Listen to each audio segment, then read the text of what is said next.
നമസ്കാരം സ്നേഹിതരെ, secret wisdom ചാനലിലേക്ക് സ്വാഗതം. ഇന്ന് നമ്മൾ സംസാരിക്കുന്നത് നിങ്ങളുടെ ജീവിതത്തെ മാറ്റിമറിക്കാൻ കഴിവുള്ള ഒരു പുരാതന രഹസ്യത്തെക്കുറിച്ചാണ്. ചാണക്യൻ പറഞ്ഞ ഒരു മഹാസത്യം ഇതാണ്: പ്രഭാതത്തിലെ ആദ്യത്തെ മണിക്കൂർ നിന്റെ വിധി എഴുതുന്ന മഷിയാണ്. ഇത് കേൾക്കുമ്പോൾ ചിലപ്പോൾ പഴയകാല കഥകളാണെന്ന് തോന്നിയേക്കാം. പക്ഷേ ഒരു നിമിഷം ചിന്തിച്ചു നോക്കുക. നിങ്ങൾക്കറിയാവുന്ന ഏറ്റവും വിജയിച്ച ആളുകളെക്കുറിച്ച് ഓർത്തുനോക്കൂ. അവർക്കെല്ലാം ഒരു പ്രത്യേകതയുണ്ടാകും. അവർ രാവിലെ നേരത്തെ ഉണരുകയും അവരുടെ പ്രഭാതം വളരെ സംഘടിതമായിരിക്കുകയും ചെയ്യും. ഇത് യാദൃച്ഛികമല്ല, തീർച്ചയായുമല്ല. നമ്മുടെ പ്രഭാതത്തിലെ ആദ്യത്തെ ഒരു മണിക്കൂർ എങ്ങനെയാണ് നമ്മുടെ മുഴുവൻ ദിവസത്തെയും നിയന്ത്രിക്കുന്നത് എന്ന് ഇന്ന് മനസ്സിലാക്കാം. ഇത് നമ്മുടെ ജീവിതത്തെ വരെ സ്വാധീനിക്കും. ഈ അറിവുകൾ നിങ്ങൾക്ക് പുതിയതായി തോന്നുന്നുവെങ്കിൽ സീക്രട്ട് വിസ്ഡം ചാനൽ സബ്സ്ക്രൈബ് ചെയ്യുക. നമ്മൾ മറന്നുപോയ പ്രാചീന ജ്ഞാനങ്ങളും ആധുനിക ജീവിതത്തിൽ ഉപയോഗിക്കാവുന്ന ബുദ്ധിപരമായ ചിന്തകളും ഇവിടെ ചർച്ച ചെയ്യും. സബ്സ്ക്രൈബ് ചെയ്ത് ബെൽ ഐക്കൺ ഓൺ ചെയ്താൽ ഈ അറിവുകൾ നിങ്ങൾക്ക് നഷ്ടമാകില്ല. ആദ്യം നമുക്ക് മനസ്സിലാക്കാം, രാവിലെ നമ്മുടെ തലച്ചോറിൽ എന്താണ് സംഭവിക്കുന്നതെന്ന്. ശാസ്ത്രജ്ഞന്മാർ പറയുന്നു, നമ്മുടെ തലച്ചോറിൽ വ്യത്യസ്ത തരംഗങ്ങൾ പ്രവർത്തിക്കുന്നുണ്ട്. ഉറക്കത്തിൽ നമ്മുടെ തലച്ചോർ തീറ്റ അവസ്ഥയിലാണ്. ഇത് ഗാഢമായ വിശ്രമമാണ്. എന്നാൽ നമ്മൾ ഉണരുമ്പോൾ ഈ തീറ്റ തരംഗങ്ങൾ മെല്ലെ ആൽഫ തരംഗങ്ങളായി മാറുന്നു. ഈ സമയമാണ് ഏറ്റവും വിലപ്പെട്ട സമയം. എന്തുകൊണ്ടെന്നാൽ ഈ ആൽഫ അവസ്ഥയിൽ നമ്മുടെ ഉപബോധ മനസ്സ് പൂർണ്ണമായും തുറന്നിരിക്കും. ഒരു വെള്ളക്കടലാസ് പോലെയാണത്, അല്ലെങ്കിൽ ഒരു ഒഴിഞ്ഞ പാത്രം പോലെ. ഈ സമയത്ത് നമ്മൾ എന്ത് ചിന്തിക്കുന്നുവോ അതെല്ലാം നേരിട്ട് ഉപബോധ മനസ്സിലേക്ക് പോകുന്നു. നമ്മൾ എന്ത് കാണുന്നുവോ അതും ശ്രദ്ധിക്കുക. നമ്മൾ എന്ത് കേൾക്കുന്നുവോ അതും വളരെ പ്രധാനമാണ്. ഇപ്പോൾ ചാണക്യൻ പറഞ്ഞതിന്റെ അർത്ഥം നിങ്ങൾക്ക് മനസ്സിലായി. ആദ്യ മണിക്കൂർ മഷിയാണ് എന്ന് അദ്ദേഹം പറഞ്ഞു. ആ വെള്ളക്കടലാസിൽ നമ്മൾ എന്ത് എഴുതുന്നുവോ അതാണ് ആ ദിവസത്തെ മുഴുവൻ നമ്മുടെ യാഥാർത്ഥ്യമായി മാറുന്നത്. പക്ഷേ നമ്മൾ എന്താണ് ചെയ്യുന്നത്? കണ്ണു തുറന്ന് 5 സെക്കൻഡിനുള്ളിൽ നമ്മൾ മൊബൈൽ ഫോൺ എടുക്കുന്നു, വാട്സാപ്പ് തുറക്കുന്നു, ഇൻസ്റ്റാഗ്രാം സ്ക്രോൾ ചെയ്യുന്നു, വാർത്തകൾ വായിക്കുന്നു. ഇതെന്താണ് ചെയ്യുന്നതെന്നറിയാമോ?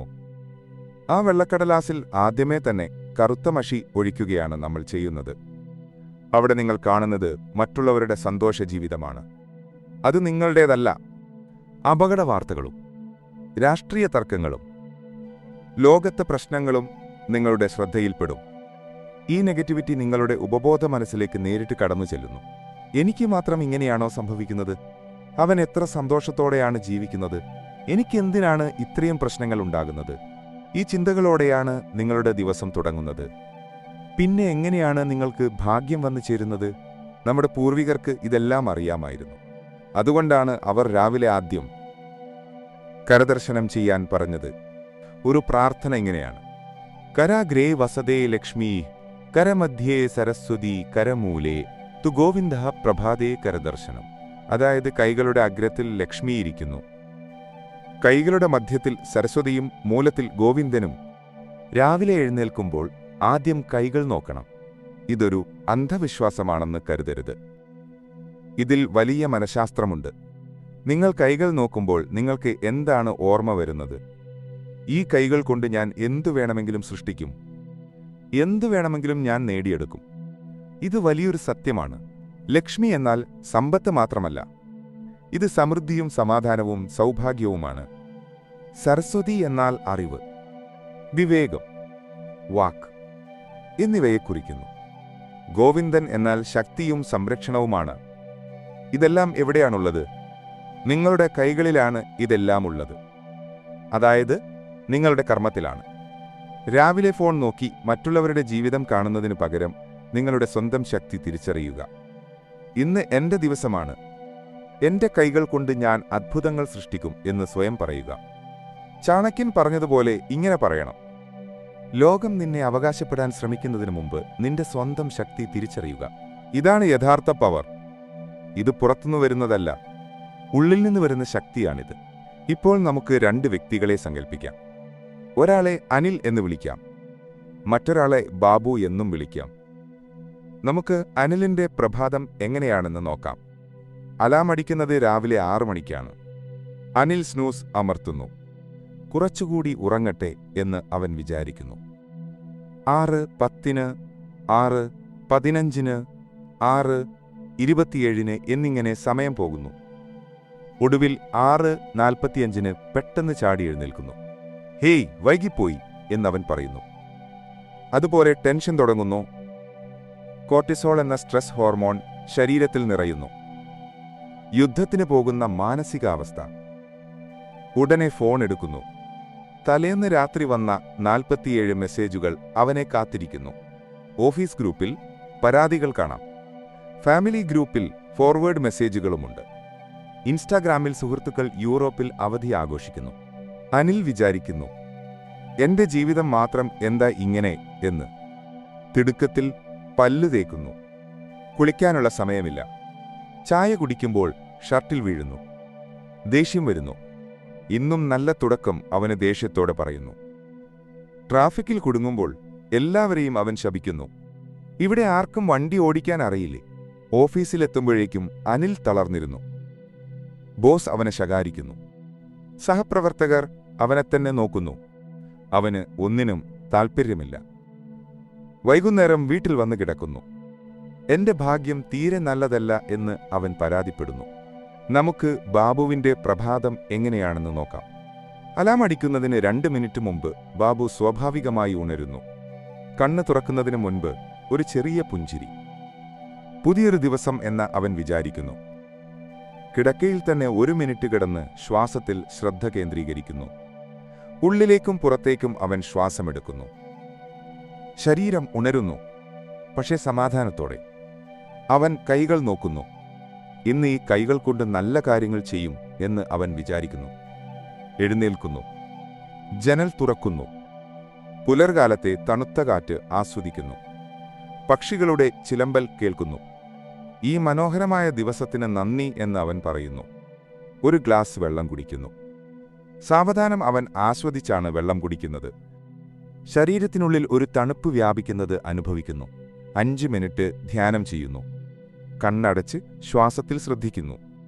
ചിന്തകൾ വരുന്നു, പോകുന്നു. അവയെ അവൻ തടയുന്നില്ല, പിന്തുടരുന്നുമില്ല. ഇന്നത്തെ ദിവസം മനസ്സിൽ കാണുന്നു. ഓഫീസിലെ മീറ്റിംഗ് നന്നായി നടക്കുന്നു. ഞാൻ സന്തോഷത്തോടെ വീട്ടിൽ വരുന്നു. ഈ കാഴ്ചയിൽ അവൻ വികാരം നിറയ്ക്കുന്നു. ആ സന്തോഷം ഇപ്പോൾ തന്നെ അനുഭവിക്കുന്നു. കുളിക്കുമ്പോൾ വെള്ളം തലയിലൂടെ ഒഴുകുമ്പോൾ ഇന്നലത്തെ എല്ലാം കഴുകിപ്പോകുന്നുവെന്ന് അവൻ സങ്കൽപ്പിക്കുന്നു. പ്രഭാത ഭക്ഷണത്തിന് ടിവിയില്ല, ഫോണില്ല. ആഹാരത്തോട് നന്ദി പറയുന്നു. വീട്ടുകാരോട് ചിരിച്ചു സംസാരിച്ച് അവൻ പുറപ്പെടുന്നു. ഇന്ന് നല്ല ദിവസമാകും എന്ന് അവൻ പറയുന്നു. ട്രാഫിക്കിൽ പാട്ടുകൾ കേൾക്കുന്നു. സമയം നന്നായി ഉപയോഗിക്കുന്നു. പോഡ്കാസ്റ്റ്, സംഗീതം, പോസിറ്റീവ് ചിന്തകൾ എന്നിവയ്ക്കായി സമയം കണ്ടെത്തുന്നു. ഓഫീസിൽ ഉന്മേഷത്തോടെ ബാബു എത്തുന്നു. എല്ലാവരോടും പുഞ്ചിരിച്ച് സംസാരിക്കുന്നു. ഇവൻ എപ്പോഴും എന്തോ പോസിറ്റീവായി നടക്കുന്നുണ്ടല്ലോ എന്ന് ആളുകൾ പറയുന്നു. വൈകുന്നേരം അവൻ പറയുന്നു, ഇന്ന് ഒരു നല്ല ദിവസമായിരുന്നു എന്ന്. ചോദ്യമിതാണ്, രണ്ടുപേർക്കും കിട്ടിയത് ഒരേ 24 മണിക്കൂറാണ്.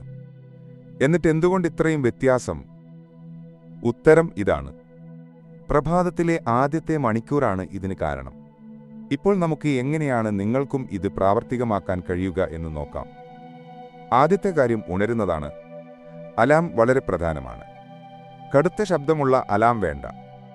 മൃദുലവും സംഗീതാത്മകവുമായ ഒന്ന് തിരഞ്ഞെടുക്കുക. കണ്ണു തുറന്നാൽ ചാടി എഴുന്നേൽക്കരുത്. 2 മിനിറ്റ് കിടക്കാൻ ശ്രമിക്കുക. ശ്വാസത്തിൽ ശ്രദ്ധ നൽകുക. പുഞ്ചിരിക്കുക. വെറുതെ ഒരു ചെറിയ പുഞ്ചിരി നൽകുക. ഇത് തലച്ചോറിന് എല്ലാം നന്നായിരിക്കും എന്ന സന്ദേശം അയക്കുന്നു. രണ്ടാമത്തെ കാര്യം കരദർശനമാണ്. കൈകൾ നോക്കുക. അവയെ അഭിനന്ദിക്കുക. ഈ കൈകൾ കൊണ്ട് ഇന്ന് ഞാൻ അത്ഭുതങ്ങൾ സൃഷ്ടിക്കും എന്ന് പറയുക. എന്റെ വിധി എഴുതാൻ എനിക്ക് ശക്തിയുണ്ട് എന്നും പറയുക. കൈകൾ തമ്മിൽ ഉരച്ച് മുഖത്ത് വയ്ക്കുക. ആ ചൂട് നിങ്ങളുടെ ഊർജമാണ്. മൂന്നാമത്തെ കാര്യം പ്രകൃതിയുമായുള്ള ബന്ധമാണ്. ജനൽ തുറക്കുക. പുറത്തെ വെളിച്ചം അകത്തേക്ക് വരാൻ അനുവദിക്കുക. ആഴത്തിൽ ശ്വസിക്കുക. പ്രഭാതവായു ശ്വാസകോശം മാത്രമല്ല, മനസ്സിനെയും ശുദ്ധീകരിക്കുന്നു. മനസ്സിൽ പറയുക, ഈ മനോഹരമായ ദിവസത്തിന് നന്ദി. ഇന്ന് എന്നെ കാത്തിരിക്കുന്ന എല്ലാ നല്ല കാര്യങ്ങൾക്കും നന്ദി. നാലാമതായി ചെയ്യേണ്ടത് വെള്ളം കുടിക്കുക എന്നതാണ്. ഒരു ഗ്ലാസ് ചെറുചൂടുവെള്ളം കുടിക്കുക. വേണമെങ്കിൽ നാരങ്ങയോ തേനോ ചേർക്കാം. സാവധാനം കുടിക്കുക. ആ വെള്ളം ശരീരത്തിനുള്ളിൽ വ്യാപിക്കുന്നത് അനുഭവിക്കുക. രാത്രി മുഴുവൻ വിശ്രമിച്ച ശരീരത്തെ ഉണർത്തുകയാണ് നിങ്ങൾ ചെയ്യുന്നത്. അഞ്ചാമതായി ചലനമാണ്. വലിയ വ്യായാമം വേണ്ട. ലളിതമായ സ്ട്രെച്ചിങ് മതി. കഴുത്ത് തിരിക്കുക, കൈകൾ വീശുക, അരക്കെട്ട് വളയ്ക്കുക, കാലുകൾ മുന്നോട്ട് നീട്ടുക, അല്ലെങ്കിൽ യോഗാസനങ്ങൾ ചെയ്യാം. സൂര്യനമസ്കാരം ഏറ്റവും നല്ലതാണ്. വീടിന് ചുറ്റും നടക്കുകയും ചെയ്യാം. ശരീരം അനങ്ങുമ്പോൾ രക്തയോട്ടം വർദ്ധിക്കുന്നു, മനസ്സ് തെളിയുന്നു. ആറാമത്തെ കാര്യം ധ്യാനമാണ്. സുഖമായിരിക്കുക. നട്ടെല്ല് നിവർന്നിരിക്കുക. കണ്ണുകൾ അടയ്ക്കുക. ശ്വാസത്തിൽ ശ്രദ്ധ കേന്ദ്രീകരിക്കുക. ഉള്ളിലേക്കും പുറത്തേക്കും ശ്വാസമെടുക്കുക. ചിന്തകൾ വരും. ബില്ല് അടയ്ക്കണം, മീറ്റിംഗ് ഉണ്ട് എന്ന് അവ പറയും. അവയെ തടയാൻ ശ്രമിക്കരുത്. ഒരു റോഡരികിൽ നിന്ന് വാഹനങ്ങൾ കടന്നു പോകുന്നത് കാണുന്നതുപോലെ ആ ചിന്തകളെ കാണുക. വരട്ടെ, പോകട്ടെ. നിങ്ങൾ വീണ്ടും ശ്വാസത്തിലേക്ക് മടങ്ങുക. ഈ 5 മിനിറ്റ് നിങ്ങളുടെ മനസ്സിനെ ഒരു തെളിഞ്ഞ തടാകം പോലെയാക്കും. ഏഴാമത്തെ കാര്യം വിഷ്വലൈസേഷനാണ്. കണ്ണടച്ച് നിങ്ങളുടെ ദിവസം മനസ്സിൽ കാണുക. ഓഫീസിൽ നിങ്ങൾ വിജയകരമായി പ്രസന്റേഷൻ നടത്തുന്നു. എല്ലാവരും കൈയടിക്കുന്നു. നിങ്ങൾ ശാന്തമായി ട്രാഫിക്കിലൂടെ കടന്നുപോകുന്നു. സന്തോഷത്തോടെ വീട്ടിലേക്ക് മടങ്ങുന്നു. പ്രധാനമായി ഈ കാഴ്ചകളിൽ വികാരം കൂട്ടുക. ആ വിജയം ഇപ്പോൾ തന്നെ അനുഭവിക്കുക. നമ്മുടെ തലച്ചോറിന് യഥാർത്ഥവും സങ്കല്പവും തിരിച്ചറിയാൻ കഴിയില്ല. നിങ്ങൾ എന്ത് കാണുന്നുവോ അതിനനുസരിച്ച് അത് ശരീരത്തെ തയ്യാറാക്കുന്നു. എട്ടാമതായി കുളിയും പ്രഭാത ഭക്ഷണവുമാണ്. കുളിക്കുമ്പോൾ വെള്ളം ഇന്നലത്തെ എല്ലാ ക്ഷീണവും കഴുകിക്കളയുന്നു എന്ന് സങ്കൽപ്പിക്കുക. കണ്ണാടിയിൽ നോക്കി സ്വയം പ്രശംസിക്കുക. നീ കൊള്ളാം, ഇന്ന് നിന്റെ ദിവസമാണ് എന്ന് പറയുക. പ്രഭാത ഭക്ഷണത്തിന് ടിവിയോ ഫോണോ ഇല്ലാതെ കഴിക്കുക. ആഹാരത്തോട് നന്ദി പറയുക. രുചി ആസ്വദിച്ച് കഴിക്കുക. ഒമ്പതാമതായി പുറപ്പെടലാണ്. വീട്ടുകാരോട് സ്നേഹത്തോടെ സംസാരിക്കുക. ഒരു പുഞ്ചിരി, ഒരു കെട്ടിപ്പിടുത്തം, നല്ല വാക്കുകൾ. വീടിന് പുറത്തിറങ്ങുമ്പോൾ ഇന്നെല്ലാം നന്നായിരിക്കും എന്ന വിശ്വാസത്തോടെ ഇറങ്ങുക. എല്ലാം നല്ലതാണ്. പക്ഷെ വൈകി എഴുന്നേറ്റാലോ, പ്ലാൻ പ്രകാരം നടന്നില്ലെങ്കിലോ എന്ന് നിങ്ങൾ വിചാരിക്കരുത്. ഓർക്കുക, ഒരു മോശം തുടക്കം എന്നാൽ ഒരു മോശം ദിവസം എന്നല്ല അർത്ഥമാക്കുന്നത്. വൈകി എഴുന്നേറ്റാലും സാരമില്ല, ഇനി കിട്ടുന്ന സമയം ഞാൻ മികച്ചതാക്കും എന്ന് ചിന്തിക്കുക. ഏത് നിമിഷവും നിങ്ങൾക്ക് പുതുതായി തുടങ്ങാം. ദിവസം റീസെറ്റ് ചെയ്യാം. ഒരു ദിവസം മുടങ്ങിയാൽ സ്വയം ശപിക്കരുത്. നാളെ വീണ്ടും ശ്രമിക്കുക. 21 ദിവസം തുടർച്ചയായി ചെയ്താൽ അതൊരു ശീലമാകും. പിന്നെ അത് നിങ്ങളുടെ ജീവിതത്തിന്റെ ഭാഗമാകും. ഇതെല്ലാം വെറും തത്വചിന്തയല്ല. ഇതിന് ശാസ്ത്രീയമായ അടിസ്ഥാനമുണ്ട്. കോർട്ടിസോളിനെക്കുറിച്ച് നോക്കാം. നിങ്ങൾ സമ്മർദ്ദത്തോടെ ഉണരുമ്പോൾ ഈ ഹോർമോൺ വർദ്ധിക്കുന്നു. ഇത് ഉത്കണ്ഠയും പിരിമുറുക്കവും ഉണ്ടാക്കുന്നു. സെറോട്ടോണിൻ, എൻഡോർഫിൻ എന്നിവയെക്കുറിച്ച് നോക്കാം. വ്യായാമവും ധ്യാനവും ഇവയെ വർദ്ധിപ്പിക്കുന്നു. ഇവ സന്തോഷത്തിന്റെ ഹോർമോണുകളാണ്. ന്യൂറോപ്ലാസ്റ്റിസിറ്റിയെക്കുറിച്ച് നോക്കാം. നിങ്ങൾ ആവർത്തിച്ച് ചെയ്യുന്ന കാര്യങ്ങൾ തലച്ചോറിൽ പുതിയ ന്യൂറൽ പാതകൾ സൃഷ്ടിക്കുന്നു. നല്ല ശീലങ്ങൾ ആവർത്തിച്ചാൽ അവ സ്വാഭാവികമാകും. സർക്കാഡിയൻ ഋതത്തെക്കുറിച്ച് നോക്കാം. നമ്മുടെ ശരീരത്തിന് സ്വാഭാവികമായൊരു താളമുണ്ട്. സൂര്യോദയവുമായി ബന്ധപ്പെട്ടതാണിത്. അതിനോട് ചേർന്ന് ജീവിച്ചാൽ ആരോഗ്യം മെച്ചപ്പെടും. ഭാഗ്യമെന്നാൽ ലോട്ടറി അടിക്കുക മാത്രമല്ല, ഒരു ദിവസം മുഴുവൻ സന്തോഷമായി ജീവിക്കാൻ കഴിയുക എന്നതാണ് യഥാർത്ഥ ഭാഗ്യം. ചെയ്യുന്നത് ആസ്വദിക്കാൻ കഴിയുക, സമാധാനത്തോടെ ഉറങ്ങാൻ കഴിയുക, പ്രിയപ്പെട്ടവരുമായി സമയം ചെലവഴിക്കാൻ കഴിയുക. ഈ ചെറിയ ഭാഗ്യങ്ങൾ കൂടിച്ചേരുമ്പോഴാണ് ജീവിതം മുഴുവൻ ഒരു വലിയ ഭാഗ്യമായി മാറുന്നത്. എല്ലാത്തിൻ്റെയും അടിസ്ഥാനം പ്രഭാതങ്ങളാണ്. Well begun is half done എന്ന് പറയാറുണ്ട്. നല്ല തുടക്കം പകുതി വിജയമാണ്. പ്രിയപ്പെട്ട സുഹൃത്തുക്കളെ, ചാണക്യൻ പറഞ്ഞു, നിന്റെ പ്രഭാതം നീ പിടിച്ചടക്കിയാൽ നീ ലോകത്തെ പിടിച്ചടക്കി. നാളെ രാവിലെ മുതൽ നിങ്ങളുടെ സുവർണ മണിക്കൂർ തുടങ്ങുക. ഫോൺ മാറ്റിവെക്കുക. പുഞ്ചിരിയോടെ ഉണരുക. കൈകളിലെ ശക്തി തിരിച്ചറിയുക. പ്രകൃതിയോട് നന്ദി പറയുക. ശരീരത്തെ ഉണർത്തുക. മനസ്സിനെ ശാന്തമാക്കുക. നിങ്ങളുടെ ഓരോ പ്രഭാതവും മഷിയാണ്. നിങ്ങൾ എന്തെഴുതുന്നുവോ അത് ആ ദിവസം മുഴുവൻ നിങ്ങളുടെ യാഥാർത്ഥ്യമായി മാറും. ഭാഗ്യം പുറത്തുനിന്ന് വരുന്നതല്ല, അത് നിങ്ങളുടെ ഉള്ളിൽ നിന്ന് പുറത്തേക്ക് പ്രസരിക്കുന്നതാണ്. ആ ഊർജം നിറയ്ക്കാനുള്ള കരുത്താണ് ഈ സുവർണ മണിക്കൂർ. മുൻപേ നല്ലത് ഉച്ചയ്ക്കും നല്ലത് എന്ന് നമ്മുടെ പഴമക്കാർ പറയാറുണ്ട്. അതായത് നല്ല തുടക്കം നല്ല അവസാനത്തിലേക്ക് നയിക്കും. നിങ്ങളുടെ പ്രഭാതം, നിങ്ങളുടെ ദിവസം, നിങ്ങളുടെ ജീവിതം എല്ലാം നിങ്ങളുടെ കൈകളിലാണ്. നാളെ രാവിലെ മുതൽ പുതിയ യാത്ര ആരംഭിക്കുക. നിങ്ങളുടെ സുവർണയുഗം ആരംഭിക്കട്ടെ. ഈ വീഡിയോ നിങ്ങൾക്ക് ഉപകാരപ്രദമായി എന്ന് തോന്നുന്നുവെങ്കിൽ ലൈക്ക് ചെയ്യാൻ മറക്കരുത്. നിങ്ങളുടെ സുഹൃത്തുക്കൾക്കും ഇത് ഷെയർ ചെയ്യുക. ആരുടെയെങ്കിലും ജീവിതത്തിൽ ഒരു മാറ്റം വരുത്താൻ ഇത് സഹായിച്ചേക്കാം. കൂടുതൽ മോട്ടിവേഷണൽ കണ്ടന്റുകൾക്കായി ചാനൽ സബ്സ്ക്രൈബ് ചെയ്യുക. ബെല്ലൈക്കൺ അമർത്തുക. നിങ്ങളുടെ അനുഭവങ്ങൾ കമന്റിൽ പങ്കുവയ്ക്കുക. ഒരാഴ്ച കഴിഞ്ഞ് നിങ്ങൾ എങ്ങനെ മാറിയെന്ന് എന്നോട് പറയുക. ഓർക്കുക, നിങ്ങളുടെ സുവർണ മണിക്കൂർ നാളെ തുടങ്ങുന്നു. എല്ലാ ഭാവുകങ്ങളും നേരുന്നു. നമസ്കാരം.